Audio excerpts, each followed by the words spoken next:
Libre Santé. Une émission de Lionel Chalex avec le docteur Jacques-Michel Lacroix. 60 minutes pour tout savoir sur la santé. CLC Média, votre web radio. Bonjour à tous et à toutes. Merci d'être au rendez-vous de l'émission Libre Santé en compagnie du docteur Jacques-Michel Lacroix. Oui, bonjour Lionel et bonjour tout le monde. Alors nous allons parler de sujets que l'on connaît presque, mais on en parle toujours. Et là, c'est des propos qui nous arrivent d'Allemagne par rapport au vaccin sur le Covid. Voilà, il y a le ministre fédéral allemand de la Santé, M. Lauterbach, a déclaré il y a peu de temps, le 12 mars dernier, que les vaccins administrés contre le Covid-19 pouvaient entraîner des effets secondaires graves. Alors, on est content qu'un ministre de la Santé le dise, parce qu'en France, c'est pas le cas. Alors, il a fait une déclaration où il souhaitait aussi que les sociétés pharmaceutiques concernées participent aux indemnisations des victimes. Parce que, alors, pourquoi ce revirement ça, on ne peut pas trop le dire, mais...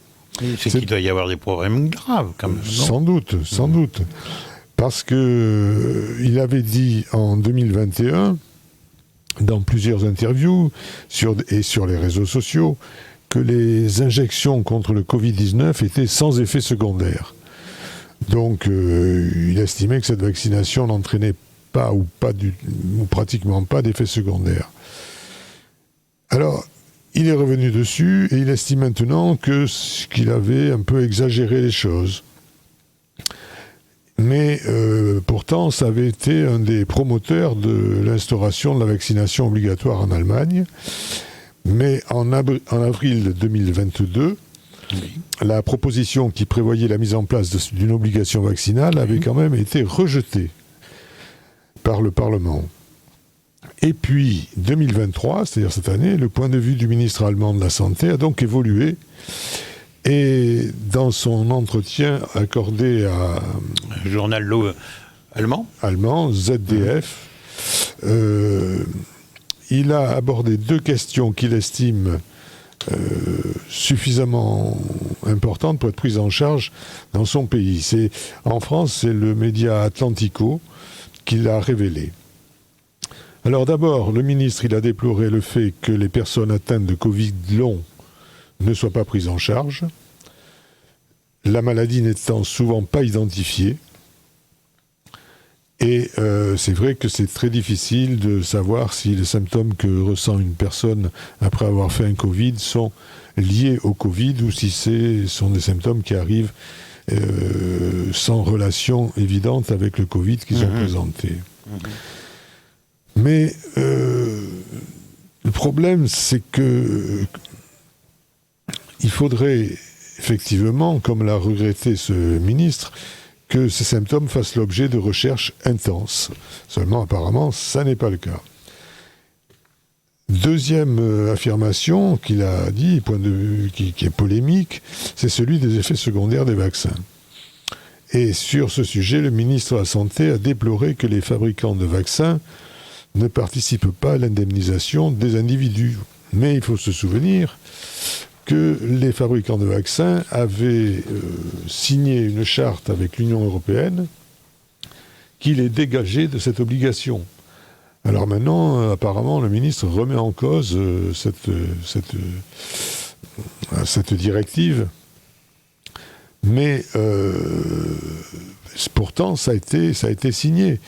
Et dans le cas des traités européens, les entreprises pharmaceutiques ont été libérées de leurs responsabilités puisque les États avaient signé des contrats disant que s'il y avait des effets secondaires pour ces vaccins, ce seraient les États qui les prendraient en compte. Et apparemment, on commence à voir qu'il y a des effets secondaires, graves ou pas graves, mais enfin qu'il y a des effets secondaires, et que l'indemnisation va être à la charge des États, c'est-à-dire des contribuables, et non pas des laboratoires qui ont fabriqué ce vaccin. Ce qui fait dire à ce ministre allemand qu'il est important que les sociétés pharmaceutiques participent à l'effort financier, étant donné qu'ils ont fait des bénéfices, et je cite ces mots, exorbitants. Alors, ça fait réfléchir un peu sur ce qui se passe en France, où tout va bien, où on n'a jamais remis en cause la moindre... On n'en parle plus même. On n'en parle même plus. S'il y a des effets secondaires, personne ne le dit. Oui, justement, j'avais une petite question à vous poser. Si des fois, soi-même, là, on ressent quelque chose, il faut en parler à son médecin généraliste. Oui, voilà. Qui va faire une déclaration, et puis après, est-ce que ça va suivre ? Ça, c'est autre chose. D'accord. C'est autre chose. Mais ce qui est important, là, c'est de voir que le ministre de la Santé de la première puissance économique d'Europe n'a pas la possibilité de contraindre les laboratoires à indemniser les clients, et qu'il fait simplement appel à la générosité volontaire des patrons de Pfizer, Moderna ou AstraZeneca. Il est peu probable que ces gens-là décident d'indemniser, étant donné qu'ils avaient signé un contrat avec l'Europe disant que les États prendraient en charge l'indemnisation. On peut dire affaire à suivre. À mon avis, on n'a pas fini d'en parler quand même. Affaire à suivre, mais qui fait dire qu'on ne nous a pas tout dit. Oui, exact. Allez, on fait une première pause musicale et on se retrouve dans quelques minutes. CLC Média, votre web radio partout en France. CLC Média qui est en direct pour l'émission Libre Santé avec le docteur Jacques-Michel Lacroix. Alors maintenant, nous allons parler d'arrêt maladie. Oui, on va parler d'arrêt maladie parce que pour avoir un arrêt maladie, il faut aller chez le médecin qui constate que vous êtes malade et puis il vous fait un arrêt de maladie qui correspond à un certain nombre de jours s'il estime que vous n'êtes pas en état de pouvoir travailler. Eh bien, depuis quelque temps, les choses ont changé. Parce que il y a un site qui s'est ouvert qui s'appelle arrêtdemaladie.fr et dont le slogan c'est « Ne perdez pas votre temps et votre énergie pour aller chez le médecin pour un simple arrêt de maladie ». Alors qu'est-ce qui se passe ? Eh bien, cette plateforme en ligne propose aux patients un arrêt de maladie rapide et fiable, c'est leur mot, sans avoir besoin de se déplacer au cabinet pour consulter un médecin. Ça coûte 25 €. Et cette plateforme, c'est une nouvelle plateforme en ligne dont la version française a été lancée il y a déjà 2 ans et qui propose de payer donc 25 € contre l'envoi d'un arrêt de maladie sans avoir besoin de se déplacer chez le médecin. Alors déjà, ça fait un peu bizarre et ça paraît quand même un peu gros. Ben non, ça existe. Par exemple, je ne peux pas travailler aujourd'hui à cause d'un coup de froid, mais pour avoir un arrêt de maladie, je ne veux pas perdre mon temps à aller au cabinet de médecin. Et puis, ensuite, dans la vidéo promotionnelle de ce site, on insiste en disant c'est mon droit, 100% rapide et sécurisé, j'ai le droit à un arrêt de maladie. Donc c'est le malade qui fixe son arrêt de maladie. Et la plateforme, moyennant 25 €, lui envoie un arrêt. Alors, je ne sais pas comment la Sécu va réagir à tout ça, mais ce qui est certain, c'est que c'est quand même une dérive qui me semble importante, parce que il faut bien sûr remplir un questionnaire, il faut remplir les coordonnées de l'assuré, le numéro de Sécu, le nom, le prénom, l'adresse, etc., l'activité professionnelle. Et ensuite, un rendez-vous de téléconsultation est proposé, qui doit donc s'acquitter de 25 € pour 15 minutes. Et ensuite, le patient recevra son arrêt de maladie. Alors, faire un arrêt de maladie en téléconsultation, moi, ça me paraît un peu gros. Mais c'est comme ça. Alors, la revue dans laquelle j'ai pris cette documentation dit qu'ils ont fait le test en prétextant les journalistes ont fait le test en prétextant une gastro-entérite. Après description des symptômes, on leur a demandé le numéro de sécurité sociale avant de donner un lien qui permettait de prendre un rendez-vous pour une téléconsultation. Enfin, sur une gastroentérite, il faut quand même palper le ventre. En téléconsultation, ça me paraît assez difficile. Donc, tout ça, ça me paraît... C'est pas quelque chose qui pourra durer, parce que ce sont des escrocs, quoi. C'est pas possible autrement. On trompe les patients qui pensent avoir affaire à l'assurance maladie, mais alors je ne sais pas après comment la sécurité sociale reçoit ces bulletins, si elle indemnise ou pas. Et comment réagit la Sécu, quoi. Mais voilà. Alors l'assurance maladie ne cache pas son inquiétude. Hein. Elle a été alertée sur l'existence de ce site dont la promotion semble à la fois mensongère, mais c'est inacceptable de faire la promotion d'un site de prise de rendez-vous médicaux à partir d'une promesse d'obtention d'un arrêt de maladie, bien sûr. C'est quelque part aussi quand même dévaloriser le métier de médecin, quoi. Totalement, et en plus c'est la possibilité d'erreurs importantes, parce que d'accord, vous aurez peut-être un arrêt de maladie, peut-être sera-t-il reconnu par la Sécu, je n'en sais rien, mais ce qu'il y a... Il faudrait parler en face du micro, parce qu'il y a Jean-Yves qui... Ce qu'il y a, c'est que si vous n'avez pas un examen médical pour une pathologie qui peut vous sembler bénigne, mais qui pourrait être grave, vous prenez des risques. Alors, c'est une dérive importante qui me paraît extrêmement néfaste. Mais bon, on verra. Bien, nous allons changer de sujet. Alors là, c'est un sujet très sérieux. Oui, c'est un éducatif. Sujet... Oui.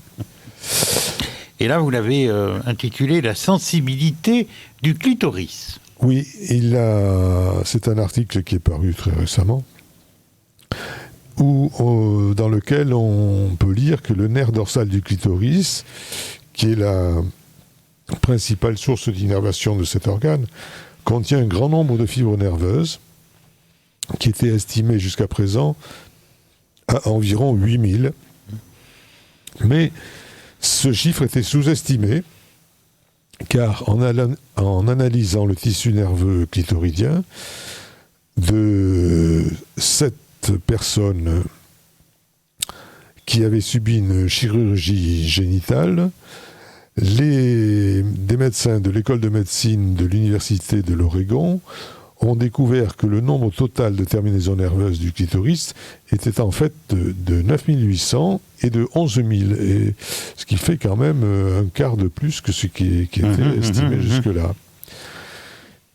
Alors, ça diffère des chiffres un peu, pas énormément, des chiffres connus concernant l'innervation du pénis, mais pas tellement quand même. Ce n'est pas très étonnant quand on sait que le clitoris et le pénis ont la même origine embryologique. C'est la même chose au départ. Puis après, ça se spécialise selon le sexe en pénis ou en clitoris. On dit pourtant que, et c'est reconnu, que le clitoris est beaucoup plus sensible que le pénis, ce qui expliquerait que l'orgasme féminin dure en moyenne entre 10 et 15 secondes, alors qu'il n'est chez l'homme, chronomètre en main, chez l'homme que de 5 à 6 secondes. On est toujours défavorisé. Voilà. En fait, c'est la concentration fibronerveuse dans cette zone de plus petite taille, donc il y en a davantage au millimètre carré, qui explique cette différence. Voilà, messieurs et mesdames. Bon, c'est une excellente nouvelle. On fait une pause musicale, le temps de réfléchir à ces propos du docteur Jacques-Michel Lacroix, et on se retrouve dans quelques minutes. CLC Média, c'est la radio des copains.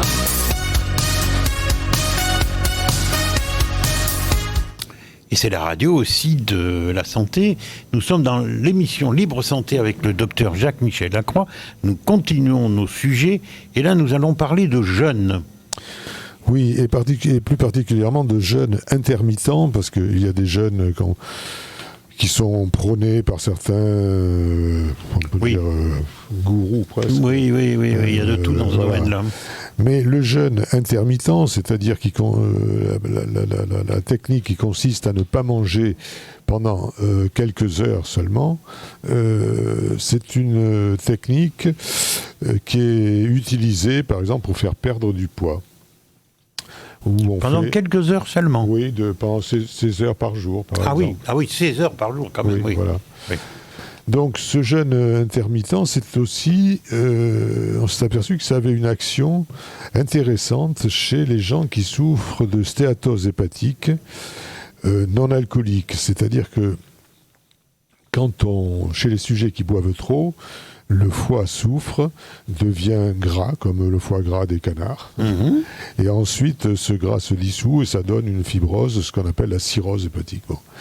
Mais ce foie gras, cette stéatose hépatique, peut se voir aussi chez des sujets qui ne boivent pas, qui ne sont pas alcooliques, parce qu'ils ont un régime déséquilibré, par exemple.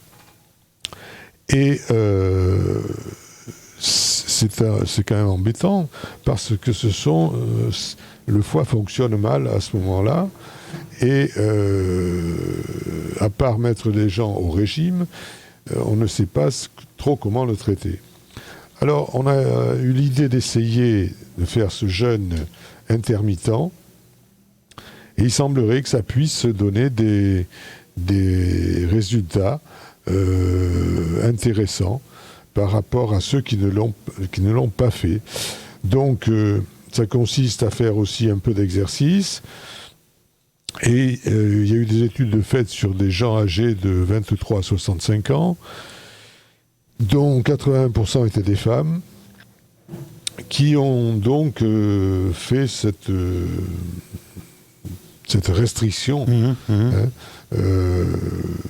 Et ça a permis de voir qu'on arrivait à une amélioration.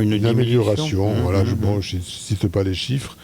Mais la stratégie consistait dans 6 cycles de 3 mois, 6 cycles de 5 jours de jeûne suivis d'un arrêt. Et puis, donc là, c'était pas des jeûnes de quelques heures, c'était des jeûnes de 3 jours par période de 3 mois. Jeûner pendant 2-3 jours. Oui, voilà. Bon, jeûner pendant 2-3 jours, je risque d'être de mauvaise humeur. Il n'y a pas de danger particulier, mais les jeûnes au-delà de cette durée peuvent être très dangereux. Donc il faut savoir que... Au-delà de 2-3 jours, ça peut être dangereux? Non, non. Oui, on ne sait jamais. Oui. Parce qu'à ce moment-là, l'organisme va chercher à puiser dans des réserves et ça peut donner... Donc, des petites périodes de jeûne, c'est pas dangereux. Des périodes plus longues, qui sont de plusieurs jours, peuvent être dangereuses. Et en tout cas, pour le foie, les petites périodes de jeûne, de jeûne intermittent, c'est-à-dire ou bien de jeûner, par exemple, quelques heures par jour, par exemple de 20h à 13h le lendemain, sans rien prendre à part un bol de café.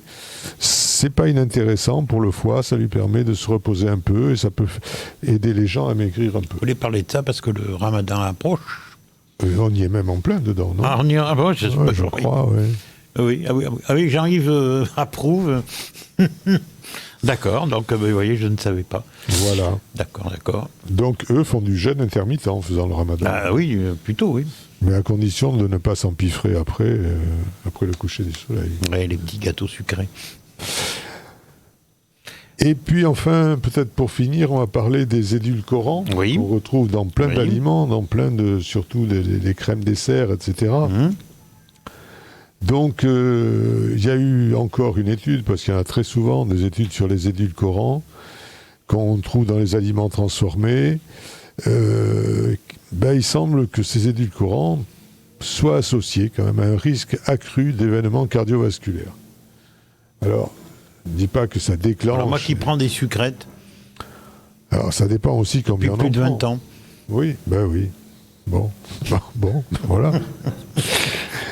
Mais il y a une étude qui portait sur plus de 2000 participants américains. Et ceux qui avaient un taux d'érythritol,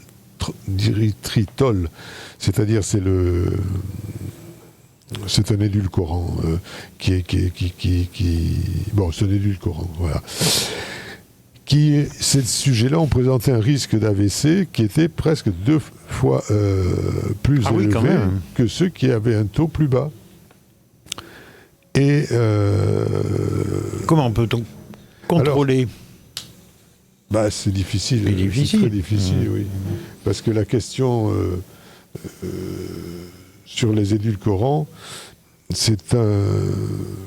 sont tellement utilisés parce qu'ils permettent de réduire les apports caloriques. Étant donné que c'est pas du sucre, ça donne le goût de sucre, mais c'est pas du sucre. Donc ils sont très très utilisés. J'ai dit 20 ans, du reste, moi ça fait 40 ans que j'en prends. Et je me souviens au début, moi j'ai toujours cru que c'était une bataille entre les fabricants de sucre et ceux qui fabriquaient des édulcorants. Oh, ça a dû jouer, oui, certainement. Moi je pense. Hein. Ça a dû jouer. Alors, on disait que ça y est, l'édulcorant provoquait le cancer, etc. Moi je suis là pour témoigner. Oui, non. 40 ans. Hein. On peut juste parler là ça augmente le risque, je dis bien le risque, hein, pas forcément, de maladies cardiovasculaires.